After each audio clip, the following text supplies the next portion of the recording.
video that you saw earlier, and this is important.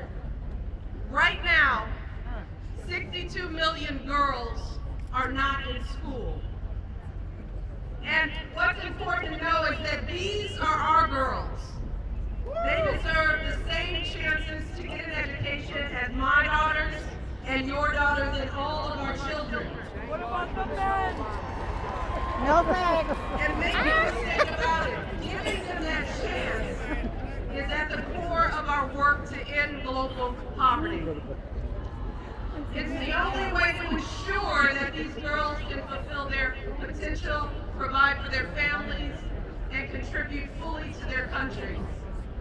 And that's why, if you haven't done so already, here's what I need you to do.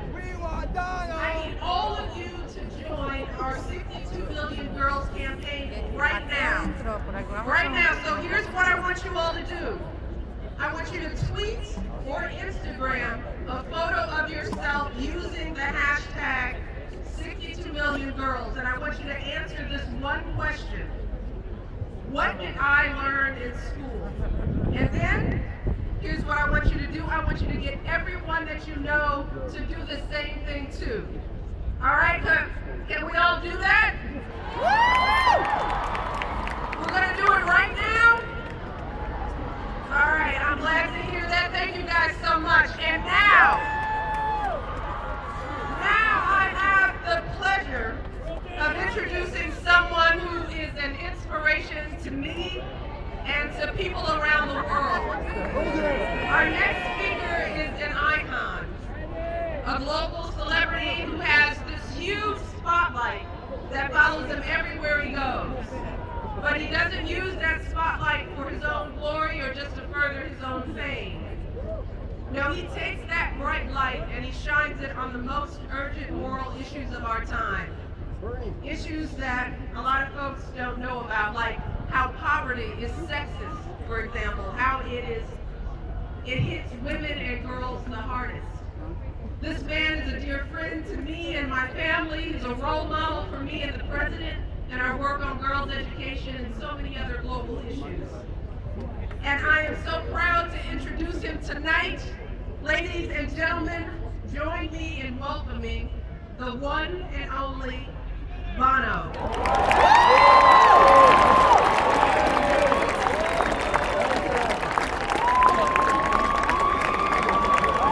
Thank you. First Lady, what a First Lady. Thank you, Michelle, it's very kind. You make me think of a lyric. She's got both feet on the ground and she's burning it down. She's got her head in the clouds and she won't back down. This girl is on fire! What a First Lady. Hey, Bono. What a crowd. You're on fire. Bono! How are you doing out there? How are you doing out there in Central Park? Be careful, it can be dangerous out there, believe me. I know what I'm talking about. I was 19 when I started working for Nelson Mandela in the fight against apartheid in South Africa.